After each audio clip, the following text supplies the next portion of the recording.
Saat menjalankan diet, umumnya sebagian orang membatasi bahkan menghindari nasi. Padahal kita tahu, nasi mengandung karbohidrat yang merupakan sumber tenaga. Apalagi di masa pandemi, di saat kasus Omikron meningkat tajam, tubuh kita membutuhkan asupan nutrisi seimbang agar memiliki imunitas tubuh yang kuat. Lalu, adakah makanan pengganti nasi? Saya akan membahasnya bersama Dr. Sindiawati, spesialis gizi klinis. Orang berpikir bahwa diet itu adalah membatasi makan. Nah, sebetulnya apa dok definisi yang sebenarnya dari diet ini? Jadi diet itu merupakan pengaturan makan. Nah, pengaturan makannya itu bisa tergantung dari kondisi kesehatan masing-masing. Ada diet untuk diabetes, hipertensi, sakit jantung, dan ada diet untuk menurunkan berat badan.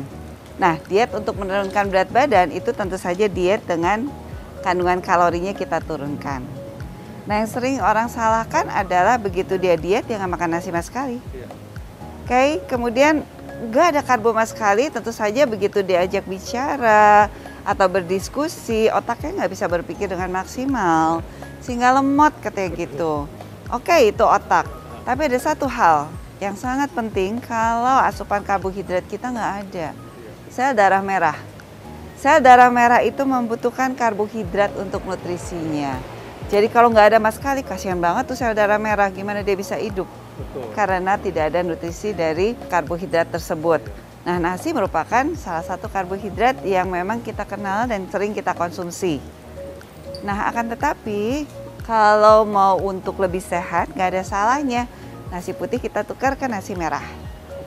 Sekarang ada nasi merah, nasi hitam, nasi coklat, kemudian ada havermut, ada roti gandum. Itu semua bisa kita konsumsi dan itu merupakan karbohidrat kompleks. Yang lain kita bisa konsumsi kayak kentang, atau ubi, atau singkong, boleh saja. Itu semua merupakan sumber karbohidrat. Akan tetapi yang lebih penting diperhatikan adalah porsi. Jadi memang tadi dikatakan bahwa ada karbohidrat kompleks dan ada yang simpleks. Ya. Nah, mungkin cukup banyak nih pemirsa yang belum mengetahui apa sih dok perbedaannya antara yang simpleks dengan kompleks ini. Jadi kalau karbohidrat sederhana itu seperti gula. Gula pasir itu lebih ke arah karbohidrat sederhana. Jadi diserap dengan cepat, naikin kadar gula darah dengan cepat, kemudian turun lagi, makanya cepat lapar. Kalau kompleks, itu misalnya nasi merah tadi ya, havermut yang tadi saya sudah jelaskan, itu mengandung serat. Selain serat sebenarnya banyak vitamin dan mineral juga di situ ya. Jadi karena ada seratnya itu, penyerapannya jadi pelan, kadar gula darah naiknya pelan, turunnya juga pelan, dan kita kenyang lebih lama. Nah, tentu saja pada kondisi kita mau melakukan diet penurunan berat badan, jadi diet rendah kalori, pemilihan karbohidrat kompleks tersebut akan sangat membantu untuk kita membatasi asupan kita.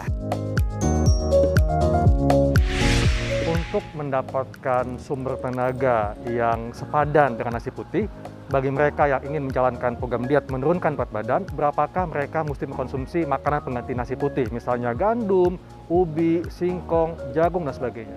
Jadi gini, kalau misalnya nasi putih dengan nasi merah sama kandungan kalorinya ya, jadi hanya bonus di seratnya tadi. Kemudian kalau mau nasi putihnya digantikan sama kentang, kurang lebih 100 gram nasi, ya sekitar 6 sendok makan nasi tersebut, itu hampir sama kalorinya dengan sekitar 210 gram kentang.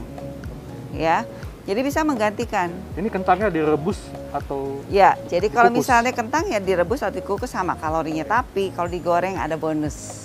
Ya. Nah, ada satu hal lagi yang penting kita perhatikan. Kalau mau kentangnya dapat bonus serat, jadi kita bisa beli kentang itu sama kulitnya, dicuci bersih, kemudian kita masak, direbus misalnya, kita makan sama kulit-kulitnya. Nah, untuk kentang, untuk orang yang lagi diet, bisa beli kentang yang kecil. Ada kan kentang kecil itu? Baby potato ya? Baby potato. Jadi kalau untuk 210 gram lumayan banyak tuh jadinya. Mungkin bisa sekitar 10 biji yang kecil-kecil tersebut. Nah, itu dicuci yang bersih, direbus, kemudian kita belah dua. Makannya nggak habis-habis, kayaknya banyak banget.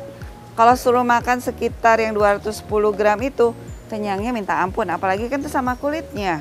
Jadi kenyang banget. Jadi mungkin 50 gram aja tuh kalau dibagi 2 udah 10 potong, itu nggak berhenti-berhenti makannya. Jadi udah lumayan trik untuk bikin kita jadi kenyang. Jadi secara fisikis orang tersebut akan merasa lebih banyak makannya dok ya, lebih kenyang jadinya ya. Tadi dikatakan bahwa memang kalau kita sedang menjalankan diet menurunkan berat badan, akan ada pembatasan jumlah dok. Nah, sedangkan otak kita itu 20% energinya berasal dari karbohidrat. Bagaimana nih bagi mereka yang sedang menjalankan diet menurunkan berat badan, tetap terpenuhi energi otaknya, namun jumlah karbohidratnya itu tetap ada di makan pagi, siang, dan malam. Jadi biasanya kalau saya paling enggak ya, ini untuk minimum kebutuhan si otak sama sel darah merah. Misalnya pagi roti sembar. Nah, karbohidrat siang cuma 3 sendok. Nah, kemudian kita tambahkan buah, karena di buah juga kan ada karbohidratnya. Misalnya di jam snack kita mengkonsumsi apel 1 yang gede. Jam snack jam 10 pakai apel, jam 4 pakai apel. Kemudian sesudah makan kita tambahkan sepotong pepaya atau melon 2 kali saja sehari, itu udah mencukupi kebutuhan otak kita. Nah, sisanya kita penuhin dari protein yang memang sangat kita butuhkan sesuai kebutuhan kita. Jadi sebetulnya sangat bervariasi dok ya sumber karbohidrat ini. Ini bagi mereka yang mungkin baru pertama kali nih ingin melakukan diet menurunkan berat badan.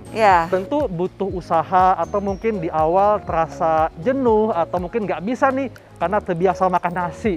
Nah, sebetulnya langkah-langkah apa dok yang dapat dilakukan oleh mereka, dan mungkin untuk di awal itu adakah makanan pengganti nasi putih yang bisa betul-betul membuat mereka tidak begitu menderita di awal menjalankan diet menurunkan berat badan? Awal, kalau misalnya nasinya lumayan banyak nih sepiring, coba dikurangkan 1/4.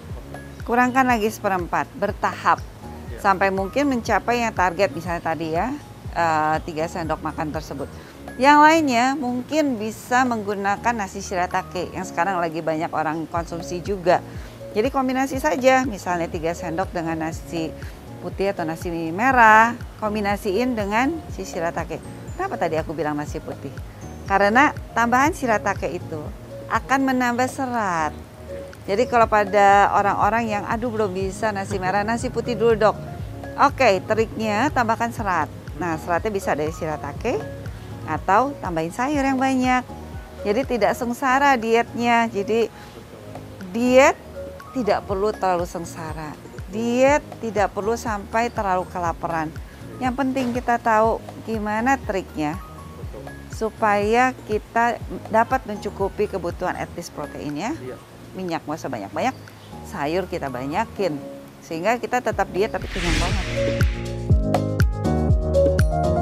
Kita akan membahas tentang fakta mitos yang cukup banyak beredar di masyarakat. Yang pertama dok, tidak makan nasi efektif untuk menurunkan berat badan. Ini fakta atau mitos? Mitos. Mitos. Kenapa dok? Sering orang pikir kalau diet nggak usah makan nasi. Oke? Kalau dia sama sekali nggak ada nasi, terutama karbohidrat, ya tadi dia bisa lemot, sel darah merah, nggak dapat makanan. Tapi sering juga orang bilang, saya sudah nggak makan nasi, kok nggak turun? Apa yang kamu masih makan? Saya masih makan roti, masih makan mie, masih makan pasta. Iya, semuanya karbohidrat. Jadi nggak bisa nggak makan nasi terus turun, karena banyak faktor yang berkontribusi di situ. Nggak makan nasi masih kue, nggak makan nasi masih minum manis, nggak bisa turun. Dok, ini yang cukup banyak dipercaya masyarakat. Katanya supaya berat badan turun dengan cepat, maka hindari sarapan atau makan malam. Ini fakta atau mitos? Jadi itu mitos. Kalau seseorang tidak makan pagi dan tidak makan malam, itu cenderung kelaparan pada waktu makan siangnya. Dan pada orang yang kelaparan, itu cenderung makannya jadi berlebihan. Dan pemilihan makanannya jadi tidak terarah. Sekarang kita lagi di zaman pandemi. Kalau asupan protein kita terutama tidak bisa kita penuhin, daya tahan tubuh kita juga akan menjadi turun. Jadi akan sulit sekali untuk kita menjaga daya tahan tubuh kita kalau kita kejar-kejaran asupan protein yang kita penuhin hanya di makan siang. Tapi mungkin kalau misalnya kita bisa memenuhi kebutuhan protein kita dan kita ingin melakukan puasa atau intermittent fasting, silahkan. Tapi tolong makanan yang akan kita konsumsi itu sudah direncanakan. Betul. Baik dari sumber karbohidratnya, proteinnya berapa banyak sesuai kebutuhan kita, sayur dan buahnya udah kita rencanakan sehingga asupan kita itu sesuai dengan kebutuhan kita. Jangan gara-gara diet, asupan protein kita nggak cukup, asupan vitamin dan mineral kita nggak cukup, daya tahan tubuh kita menjadi turun. Nah, pemirsa, demikianlah pembahasan saya bersama Dr. Cindy tentang diet menurunkan berat badan menggunakan makanan selain nasi putih. Saya Dr. Haikal Ansyari. Dan saya Dr. Cindyawati Pujiadi, spesialis gizi klinik Untuk hidup sehat plus.